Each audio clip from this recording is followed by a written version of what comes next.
आज या ठिकाणी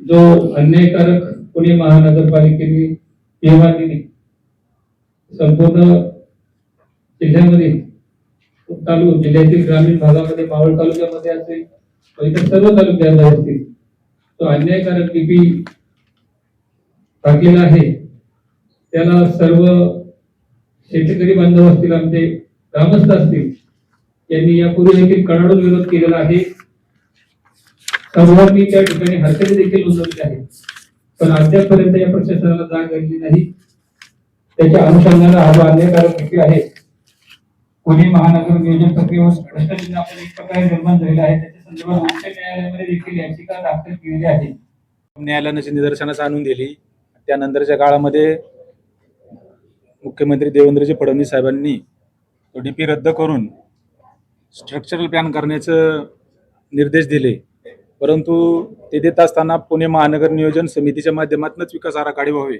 अशा पद्धतीचे आदेश देऊन देखील नगर रचना विभागाने स्ट्रक्चरल प्लॅनच्या माध्यमातून महानगर नियोजन समितीला डावलून पीएमआरडीच्या माध्यमातून हा विकास आराखडा स्ट्रक्चरल प्लॅन करणे चालू केलेला आहे त्याला आमचा विरोध आहे आणि म्हणून आम्ही पुन्हा एकदा न्यायालयाच्या दरवाजामध्ये न्याय मागण्यासाठी महानगर नियोजन समितीच्या माध्यमातून गेलो आहोत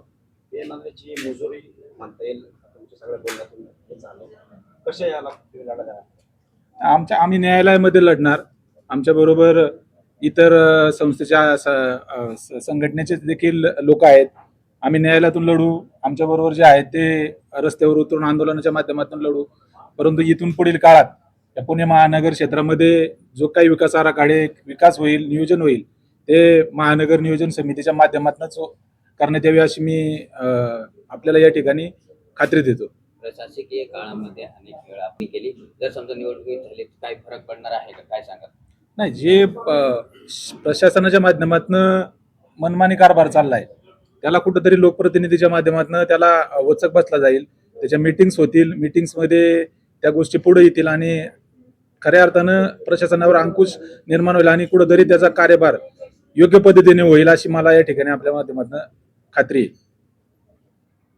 ठराविक विकास घेत आहेत कसे घेत आहेत की रेग्युलर सरकारकडे जातात झोन चेंज करून आणतात म्हणून एमपीसीचा आमची भूमिका काय आहे तुम्ही ठराविक लोकांचं हित बघू नका तुमच्याकडे आता पुणे महानगर प्रदेश विकास प्राधिकरणाकडे तुमच्याकडे पूर्णपणे डाटा आहे कसा डाटा आहे पूर्णपणे की डिटेलिंग केलेला डाटा आहे डीपी प्लॅन मध्ये तो डाटा परत तुम्हाला करायची गरज नाही फक्त तुम्ही चूक का केली तर महानगर समितीला तुम्ही विश्वासात घेतले नाही त्यांना परत नव्याने तुम्ही डीपी इंटेन्शन डिक्लेअर केला यांना विश्वासात घ्या ऑलरेडी तुमच्या डाटाकडे आहे त्याच्यामध्ये आणि थोडेफार काही चेंजेस करायचे ते करा जेणेकरून तुमचा स्ट्रक्चर प्लॅन तुम्ही 9 महिने करणार त्याचा ज्या वेळेस ही जी गोष्ट त्यांनी सांगितली स्ट्रक्चर प्लॅन 9 महिने कंप्लीट करणार तर 9 महिने आता 6 महिने होऊन गेले तरी आता इरादा डिक्लेअर झालेला आहे म्हणजे आणि पुढे 1 वर्ष स्ट्रक्चर प्लॅन येईल का हे आपण सांगता येणार नाही म्हणजे या काही अधिकाऱ्यांच्या आणि पीएमआरडीच्या चुकीमुळे एवढा पुणे जिल्हा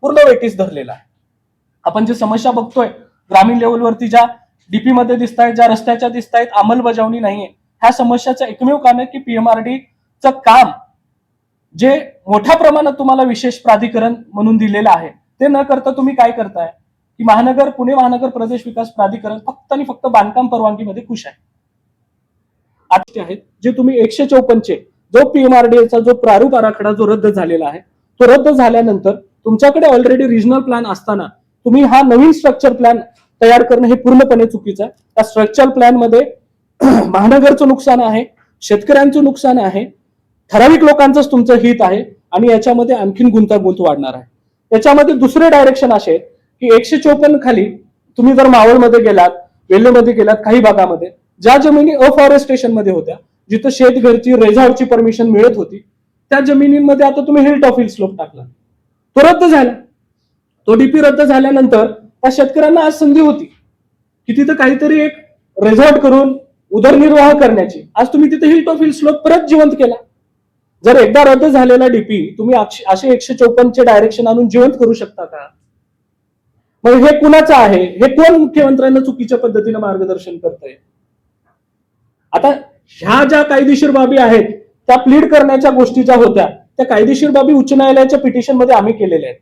पण ह्या स्ट्रक्चर प्लॅनची करत असताना महानगरपालिका समिती जी एमपीसी मेंबर आहेत त्यांचा एक शब्दही तिथं समाविष्ट नाहीये. मग अशा सिच्युएशन मध्ये हा एवढ्या मोठा जिल्ह्याचं स्ट्रक्चर प्लॅन तयार होतोय.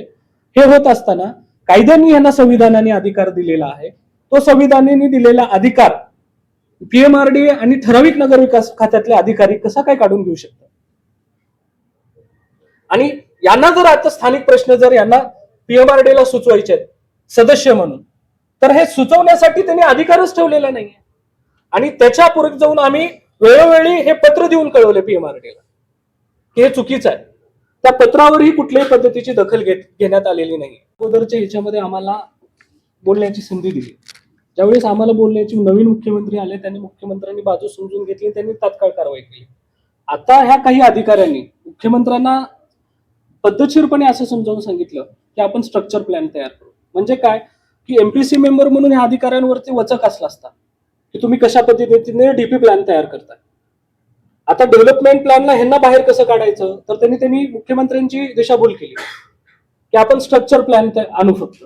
आणि हे स्ट्रक्चर प्लॅन मध्ये एमपीसीचा रोल काढून टाकला त्यांनी. पोलिसला जो डीपी रद्द केला, तो रद्द करत असताना सीएम साहेबांनी डायरेक्ट त्यांच्या मिनिट्स कॉपीमध्ये सांगितले की पुणे महानगर क्षेत्राचा विकास आराखडा हा पुणे महानगर नियोजन समितीच्या माध्यमातून होणं आवश्यक आहे, अशा पद्धतीचे आदेश देऊन त्या शपथपत्र सादर करून तो डीपी रद्द केलाय. त्याच्यामध्ये मी एकनाथ शिंदे होते. ज्या टायमाला आम्ही कोर्टामध्ये गेलेलो होतो त्या टायमाला मुख्यमंत्री एकनाथ शिंदे साहेब होते. त्या टायमाला मॅटर हा सबज्युडाइज होता. त्याच्यावरती स्थगिती उच्च न्यायालयाने देण्यात आलेली होती. स्थगिती दिल्यानंतर ज्या टायमाला नवीन मुख्यमंत्री आल्यानंतर ज्या टायमाला अध्यक्ष म्हणून नवीन अध्यक्ष म्हणून ज्या टायमाला मुख्यमंत्र्यांनी बैठक बोलावली पीएमआरडीएची जे अध्यक्ष आहे याच्यामध्ये, त्यामध्ये आम्ही भूमिका मांडली.